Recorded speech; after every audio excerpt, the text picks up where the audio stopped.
Okay. So, my name's Mike Schwartz. Currently assistant field director with Evoke and Trot, and I also do the recruiting with them. I worked in the field as well with them before shifting to those roles.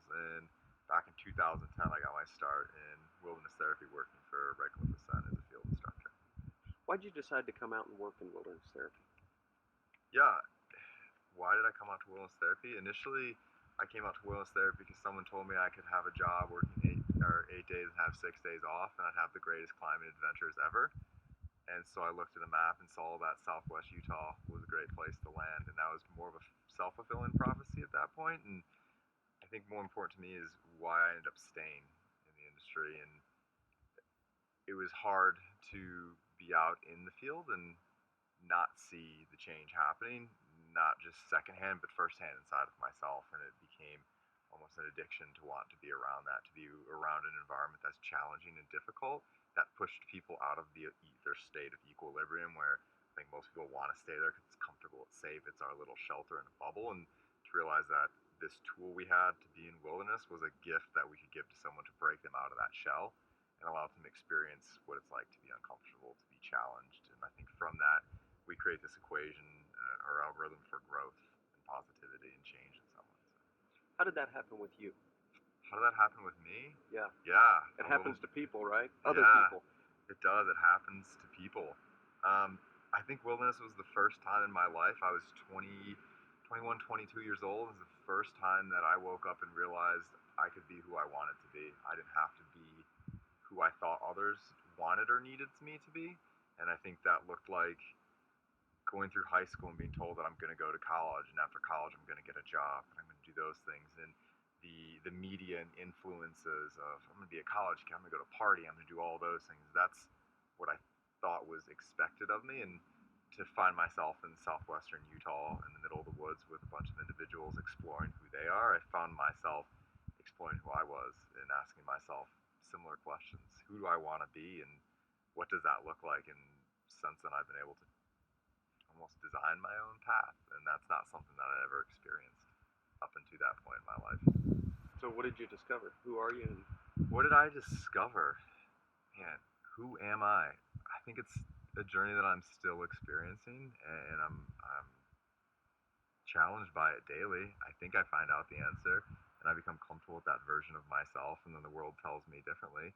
I'm someone that enjoys the quietness of things, the simplicity, and I think that's something I found in nature. When you can live in wilderness with a backpack on your back and find, to me, what was the highest level of joy, purest level of happiness I've ever experienced, and it came from a backpack on my back and a bunch of people around a campfire.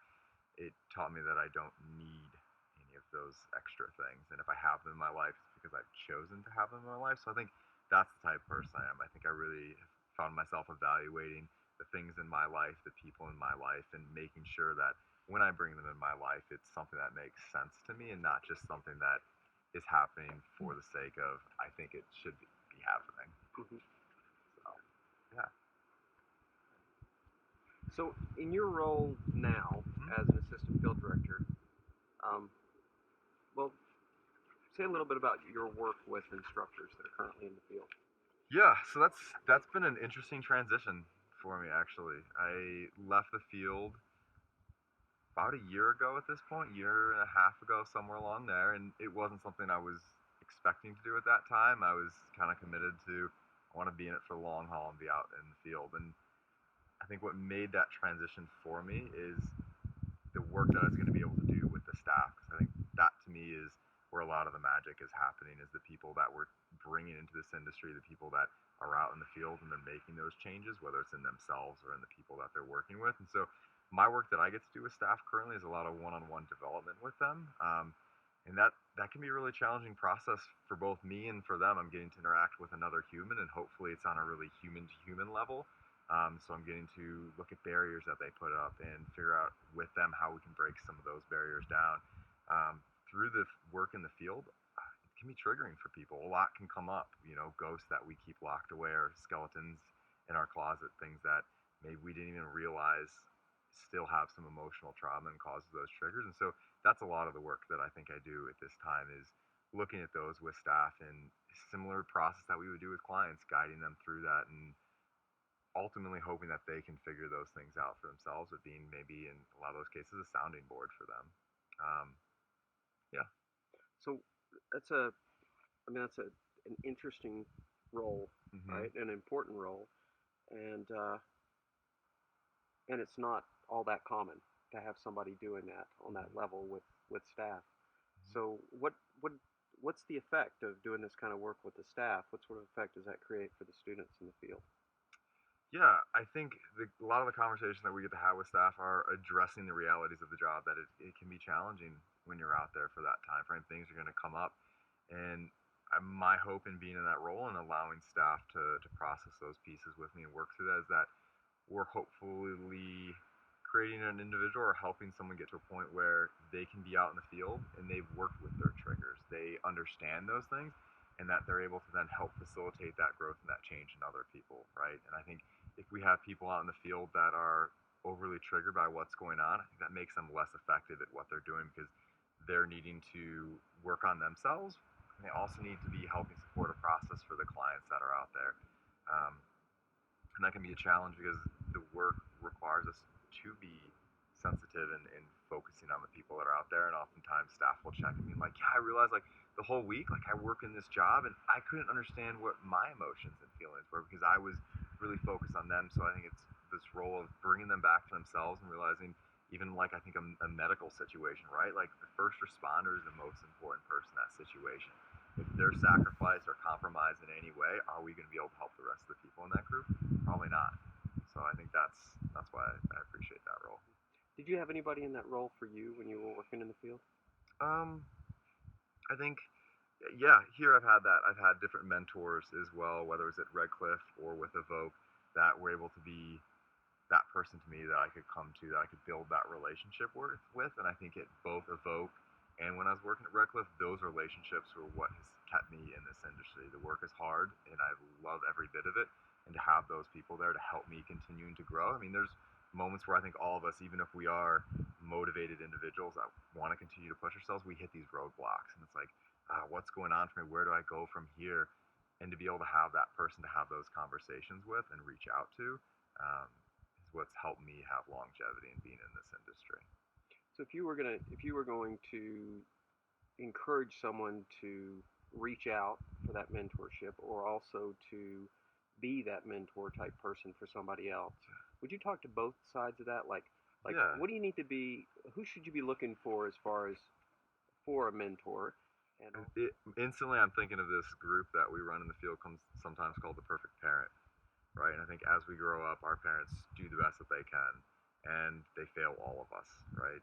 It's the reality of it. And I think when you're looking for a mentor, you need to find someone that will fill that role of things that you're still needing. As we're adults, we still take in, hold on to a lot of the patterns we have in kids. And so I think trying to find someone that fits the needs that we have, someone that has had experience in the industry and has been here for a while and has positivity that they bring to the job, someone that's passionate and driven in this industry is also really important. I think when you're looking for a mentor, being able to find someone who is making this experience not this self-fulfilling ego-driven prophecy that they want to have, but someone that can realize that they're part of a process that is much bigger than themselves. And that I think is what makes an effective mentor. If it's this person and they're only invested in developing you and looking great at the job that they're doing, being able to say, this is the product that I'm putting out, you probably want to avoid that type of individual for a mentor. And I think the person that is doing it as the greater good, the bigger picture, something beyond them, because they can see that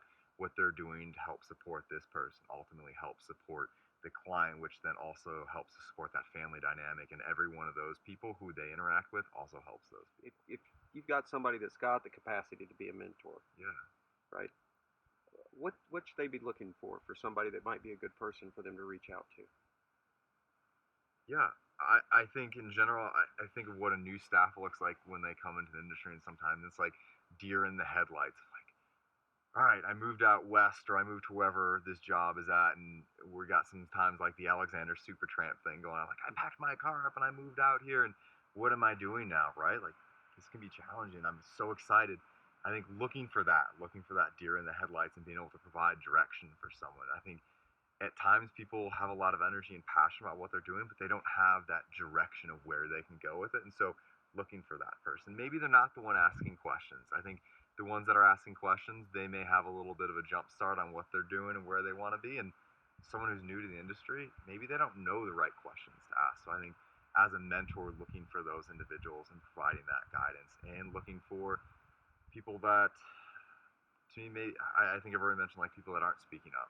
Maybe there's confusion in, the process too. Maybe in some of that confusion and that quietness is actually, they are already being triggered by some of the things that are coming up and having that conversation with them. I like hugs. I like giving people hugs. I think we break that barrier down right away and making that invitation to them. And maybe in that moment, I'm not going to reach out to them and be like, hey, let's go have this conversation. But I think to me, that's the way I say, like, the door is open and I'm here. Yeah. I've noticed in some programs there seems to be a sort of a generational, generational steps as far as who you trained with, who you came in with, and then as the new people come in, sometimes there's not a lot of mixing. What are some ways that staff can kind of break down that? You already kind of spoke to it, but just specifically address that. Yeah, I at times can appreciate that exists, and I think that's a way that we can identify who our potential mentors are, who are our potential individuals that need to be mentored. And I think as a company, trying to be really mindful of, yeah, we have these people who have been here a really long time. We want to continue to put energy into them because we value them, because we've created this relationship with them. And for me, it's looking and identifying those new people, and maybe we don't have that relationship, and I want to know how I can start building a relationship with them right away. And I think for us, that starts with the owners of the company, the field directors of the company, the people that maybe aren't even in that field instructor role, reaching out to them and getting to know them and genuinely wanting to get to know them, not just a handshake and talk to you later, but having that general interest in who they are as a human, because what we do is really human to human work, and the sooner we can break down some of those barriers and invite someone into our family, that's really important. And I think for us as well, like being able to address those moments if we're recognizing that we have someone who's been with the company for a really long time in the field, and maybe the way they're presenting is coming off as, yeah, we're having this hierarchy system because I've been here so long, and being able to feel comfortable to have that conversation with them and share that perception, like, hey, this is how you're coming off to me in this moment, and maybe you're not aware. I just want to share that with you. It's a gift I'm giving you, and choose to do what you will with it. And I just think, yeah, drawing awareness to those things so that we can realize there's a reason that the levels or the system exists, to recognize people that have been here, to identify, like I said, who maybe those mentors are, and also to represent like where people are at in their development, and to make sure at the same time we're not putting them in a box, which can always be a challenge. Thanks for watching. Please like this video and subscribe. The Primitivus Project is made possible by the generous sponsorship of Wingate Wilderness Therapy. To learn more, visit wingatewilderness.therapy.com.